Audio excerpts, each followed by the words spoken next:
Hey there class, welcome back. We're in the Psych Disorders chapter and we're going to be taking a little look at personality disorders next. So a personality disorder is a persistent pattern of emotions, cognitions, and behavior that results in enduring emotional distress for the person affected and or for others and may cause difficulties with work and relationships. There's a bunch to unpack here. It's a persistent pattern. It affects emotion, cognition, and behavior. It causes distress for the person and or others, and difficulties with functioning in work and relationships. So this chart gives a listing of all the personality disorders that are identified in the DSM-5. I'm going to go through each of these just kind of briefly, and then I'm going to give you a little bit more detail about a couple of them. So let's start with paranoid personality disorder. This is widespread distrust of others without basis. This is a person who thinks that people are stealing things from their mailbox, or the neighbor is deliberately letting the dog out to bark to annoy them. They're worried that other people at work are stealing things from them. They might be worried that other people are following them. There's widespread distrust. They may worry, they may be fearful that their child is sneaking out of the house at night, or their spouse is cheating on them. Now, these things could be true, but in this particular case, there's really not basis for it, and that's why it's a personality disorder. Schizoid personality disorder is detachment from relationships and a limited range of emotional expression. I want you to be careful with this one, because when you hear schiz, you probably begin to think schizophrenia. This one is really not related to schizophrenia. Schizotypal is, but schizoid is not. A person with schizoid personality is detached from other people and kind of flat. This is maybe a person who doesn't have friendships, doesn't have romantic relationships, doesn't really relate to others well at all, has a limited range of emotional expression. They don't feel emotions or express emotions very much. Don't really want to be around people. They kind of live in the basement or in their apartment by themselves and don't come out a whole lot. Schizotypal personality disorder, this one is sometimes a precursor to schizophrenia. There's difficulty establishing relationships, limited ability to maintain close relationships, and eccentric or strange behavior. It's the eccentric and strange behavior that, if that develops further, could become schizophrenia. So this is a person who may wear odd clothing. Maybe they wear overalls and flip-flops to a formal reception at the college, but when it's time to go to class, they wear a suit and tie. Or they might talk about being able to see the future or being able to predict things. They might have very odd interests. And kind of talk endlessly about it and not really catch social cues that maybe this is weird or inappropriate in some way. They may have disrupted behaviors. They may walk differently. They may not take care of their hygiene. Those are the kinds of things we're talking about with the eccentric and strange behavior. And you can imagine how this would cause difficulty with relationships and an inability to maintain close relationships. Antisocial personality disorder is one that I'll get into a little bit more in a minute. This is, and we touched on this earlier at the beginning of this chapter. This is a person who has who engages in very unethical behavior. They might con people, cheat, steal, hurt other people physically. They might be deceitful. They're impulsive, irritable, aggressive. They don't care if they hurt other people. There's lack of remorse. They don't have respect for other people. They tend to use people. Borderline personality is one where there is an incomplete sense of self, extreme self-criticism, unstable emotions, and feelings of emptiness. Now that's a lot right there. I'm going to leave that right there because I'm going to come back to that one and explain it quite a bit more in a minute. It's a really difficult one. Histrionic personality disorder. This is a person who uses extreme emotions in order to get attention. So think of a person who walks into a party dressed very provocatively, loud, noisy, putting out a lot of emotion, acting in a histrionic way. So might walk into a party dressed provocatively and provoke other people to get attention for themselves. Narcissistic personality disorder, this is a person who is self-absorbed, needs to be admired, and lacks empathy. This is almost like they're stuck sort of in the toddler stage. They'll manipulate other people in order to make themselves look good. So they might form a relationship with the captain of the football team or the head cheerleader not because they love that person, but because that's the high status person. They really feel like they ought to have very high status, and if they don't get it, they'll really act out. So a narcissist who doesn't get into an elite college may really act out because they think that they deserve it. Or they might get people to manipulate things so that they can get in, even though they don't deserve it. Avoidant personality disorder, this is a person who avoids other people. They're extremely self-conscious and hypersensitive to negative feedback. This is like shyness on steroids. It's not the same as social phobia. This is a person who stays to themselves and avoids interactions because of the self-consciousness and hypersensitivity. So this is a person who, if you give them any kind of negative feedback, you say, what are you wearing? They might really take that very, very hard in sort of an extreme way and in a way that's really not quite normal. Dependent personality disorder, this is a person who's clingy and needs to be cared for by others. Somebody maybe who goes off to college, maybe didn't know what they ought to do after high school, but their best friend was going to go to Houston University, and so they applied there too, and didn't really know what they wanted to study, but best friend was going to study history, so they decided to study history too.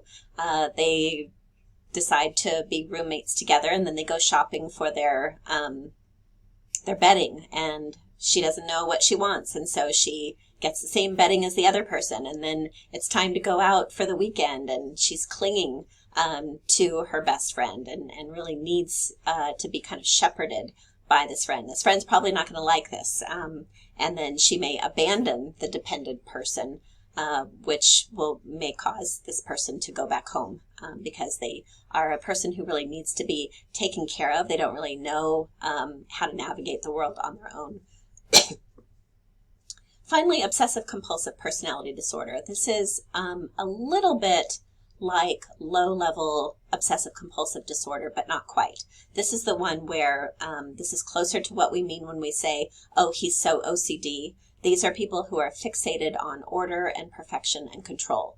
You don't see the worry about germs. You don't see the obsessions and the compulsions. What you see is a real worry about everything has to be just so. So those are the 10 personality disorders identified in the DSM. I'm going to share with you a little bit about borderline and also antisocial. So borderline personality disorder is in the cluster B set of personality disorders. This is the cluster that are dramatic, emotional, and erratic. With this personality disorder, there is no sense of self. They fear abandonment by other people. They have extreme mood swings, and this is not over months like with bipolar. This is minutes and very extreme. They're very impulsive and might engage in self-injurious behavior. If we could say that there's kind of a mantra of what happens with borderline, we might say something like, I deserve to be punished. Okay, let's give you an example of what this might look like. Mary is a 26-year-old African-American woman who presents with a history of non-suicidal self-injury, specifically cutting her arms and legs, since she was a teenager. She has made 2 suicide attempts by overdosing on prescribed medications, one as a teenager and one 6 months ago. She also reports chronic suicidal ideation, explaining that it gives her relief to think about suicide as a way out. When she is stressed, Mary says that she often zones out, even in the middle of conversations or while at work. She states, I don't really know who Mary is, and describes a long-standing pattern of changing her hobbies, style of clothing, and sometimes even her job, based on who is in her social group. At times she thinks that her partner is the best thing that's ever happened to me, and will impulsively buy him lavish gifts, send caring text messages, and the like. However, at other times, she admits to thinking, I cannot stand him, and will ignore or lash out at him, including yelling or throwing things. Immediately after doing so, she reports feeling regret and panic at the thought of him leaving her. Mary reports that before she began dating her current partner, she sometimes engaged in sexual activity with multiple people per week, often with partners whom she did not know. So this is really quite representative of borderline. So we've got self-injurious behavior, she cuts. We've got suicide attempts, suicidal ideation, zoning out, I don't know who I am. She changes her preferences based on who is in her social group. What's classic about a person with borderline is that they don't know who they are. They don't know what their own preferences are. So if Mary is dating Joe and Joe likes his eggs scrambled and you say, Mary, how do you like your eggs? She'll say scrambled. But when she's dating David, who likes fried, she'll say fried.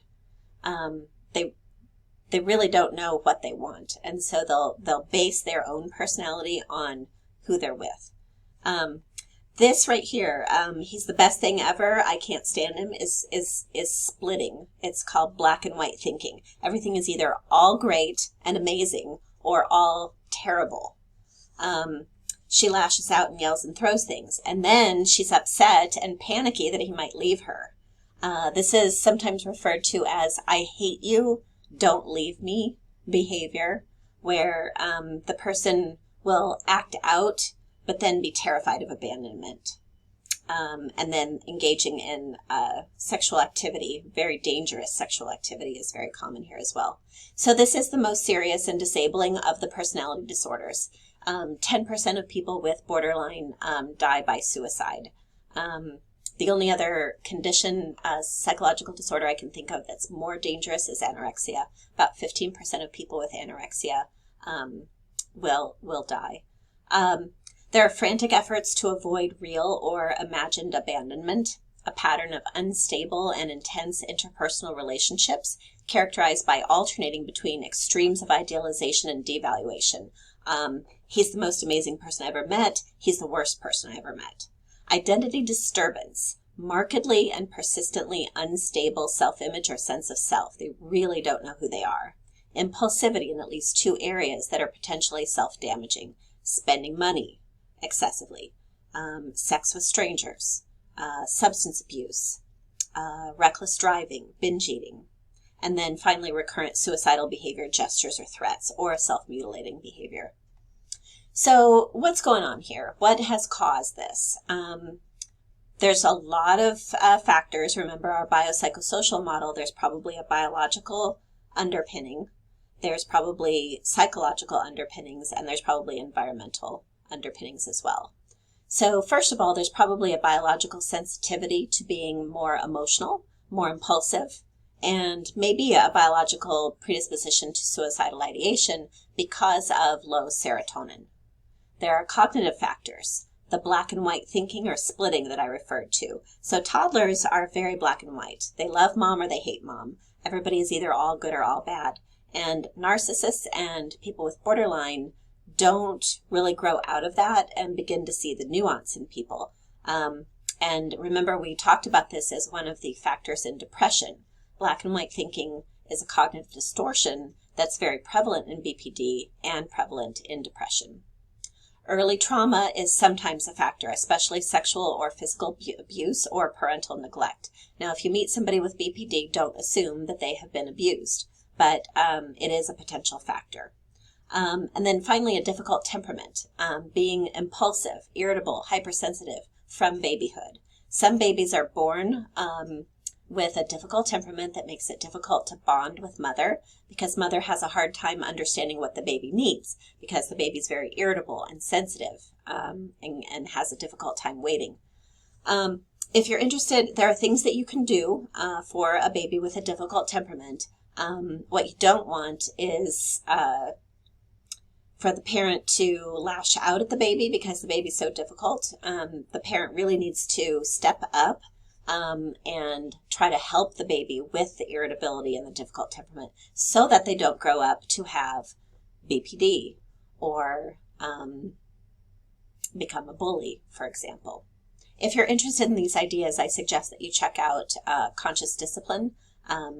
Becky Bailey has a wonderful YouTube channel.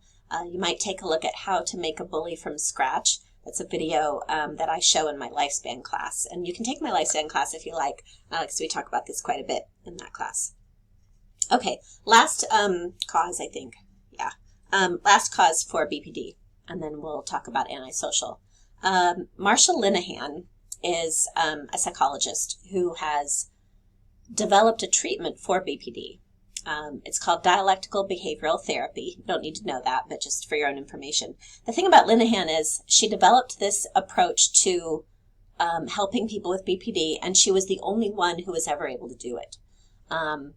Historically speaking, people didn't want to take on patients with BPD because they were so difficult to treat. The patients would lash out at them, and there really wasn't an effective treatment. But Linehan herself actually has borderline personality disorder, and that seems to have given her insight into the causes and how to help people with it. And so her approach of DBT, dialectical behavioral therapy, has been shown abundantly in the research to be helpful. Now, Linehan has identified an underlying cause, and that is invalidating parenting. Here's what she says. An invalidating parenting environment, on the other hand, refers to an environment that persistently disregards, ignores, or punishes an individual for expressing his or her needs and emotions. Examples of forms of invalidation include physical, sexual, and emotional abuse, pervasive criticizing, minimizing, trivializing, and punishing of the individual, and routine pathologizing of the individual as possessing socially undesirable personality traits. So let me give you some examples of what this would look like. Obviously, we can understand the physical, sexual, and emotional abuse. This basically says to the person, that, and let's use a name. Let's say this is Mary. Okay, so if Mary is being abused, that basically says to Mary that her wants and needs don't matter, that her autonomy doesn't matter, that her feelings about what's happening to her don't matter. Okay, pervasive criticizing, minimizing, trivializing, and punishing. Okay. Suppose Mary doesn't want to wear the pink dress to school for picture day. And she says, Mom, I don't like pink, and I don't like this dress. And Mom says something like, oh, it's really not a big deal. Don't worry about it. Just put the dress on and go to school. That's minimizing Mary's feelings about this. What if Mary had her cookies taken by a friend at school at lunchtime? And she tells her mom, and Mom says, oh my gosh, why do you even care about this? It's just 2 cookies. It doesn't even matter. That's trivializing. What if Mary routinely gets C's in math, and Mom is constantly criticizing Mary for this? Okay, I'm imagining that you're thinking, well, don't we all do that kind of thing? And isn't it good maybe to just be like, well, just suck it up and, don't worry about it. It's just one day that you have to wear the dress, or, it's just a couple of cookies. And to some degree, that's true. We don't want to, one of the worst things you can do, well, I don't know if one of the worst, but something you don't want to do is overindulge. So when the child, falls down and scrapes their knee, you want to offer some empathy, but you don't want to run over, oh my gosh, are you okay? Let's go home, if it was just a scraped knee. It's when it is an entire environment that persistently does this. If you persistently minimize the child's feelings, persistently and pervasively trivialize the child's feelings, that tells the child that their feelings don't matter, that their opinions don't matter, and that maybe they don't even know their own mind. What if Mary says, I don't want to go to school because I don't like Miss Jones? Oh, yes, you do. You love Miss Jones. She is so nice. What are you talking about? That's saying, Mary, you don't know what you're talking about and your opinion isn't right. Well, then Mary may grow up thinking, well, what is right? Mom always says I'm wrong, and that my thoughts are wrong, and that I do like these things that I think I don't like. And so can you see how this might develop into a person who says, well, Joe likes his eggs scrambled, so I guess that's how I like them, because they become accustomed to being told, you don't know your own mind. Routine pathologizing of the person as possessing socially undesirable traits. What if Mary is emotional or impulsive? What if Mary is really emotional and she cries easily, and you just have to look at her funny and she'll freak out? What if everything upsets her excessively? Baby with a difficult temperament grows up to be a child who's excessively emotional. And so mom and dad are like, oh my gosh, why are you making such a big deal of this? Why are you crying about that? And mom and dad are constantly in kind of pathologizing Mary's basic personality. So that's what Linehan says, that this invalidating parenting can lead to a person who really does not have a sense of self. Okay, so that's BPD. Hope you found that interesting. Let's talk about antisocial personality disorder. This is also cluster B, the dramatic, emotional, or erratic personalities. The central behavior here is violating others, and the central theme is I am entitled to break the rules. So there are two types of people with antisocial personality disorder. One is physically aggressive. They might be violent, they might steal, they probably had conduct disorder as a child. This is kind of your stereotypical gang leader, or a person who hurts other people physically. They steal, they fight, they murder, they get into fist fights. The other kind looks upper class. They engage in money schemes. This is a high income con artist. Look up Bernie Madoff, for example. Or a more recent example is Sam Bankman-Fried, as I recall. Sometime in the last 6 months or so, he was put under arrest because he had done what Bernie Madoff did. He basically built a company that was so poorly run. It was like a company built on thin air, and he stole a bunch of money from a bunch of people. And then the money is gone. So two types, physically aggressive, and then looks upper class and money schemes. The features: they violate social norms and laws. They lie, they con, they use aliases. They're impulsive and irritable. They get into physical fights. They have a reckless disregard for the safety of self and others. And here's the main thing: they don't feel bad about it. There is no remorse. A person might do all of those things I just described, but if you catch them and they really feel bad that they did it, not that they feel bad that they got caught, but they really are like, oh my gosh, I can't believe I hurt that person. That's not a person with antisocial. This person really doesn't feel remorse. What are the causes of this one? Heredity for sure, but there is no single gene that's implicated, but it definitely is heritable. There do seem to be some interesting irregularities in the frontal lobe, right up here. This is where we do long-term planning, we control our impulses, we relate to other people. People with antisocial personality disorder have 11% less tissue in this area.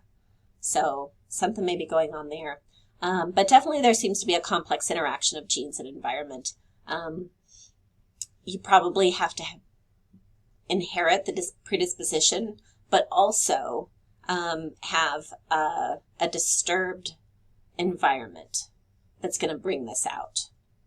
Okay, is there treatment and prevention? There is treatment if a person can feel the remorse, but again, that seems to be a characteristic of antisocial personality disorder, that they do not feel remorse. I would say, here's the thing: parent training. Conscious Discipline, Becky Bailey, take a look at how to make a bully from scratch. She discusses how a baby with a difficult temperament then becomes victimized first by the parent and then by other people, teachers and schoolmates, and then they begin to veer off into bullies and victims. If you can help the parent learn how to cope with a difficult temperament baby who is impulsive and irritable and has a hard time with empathy, you might be able to avoid this path. So take a look at that. All right, I will see you in the next video for dissociative disorders.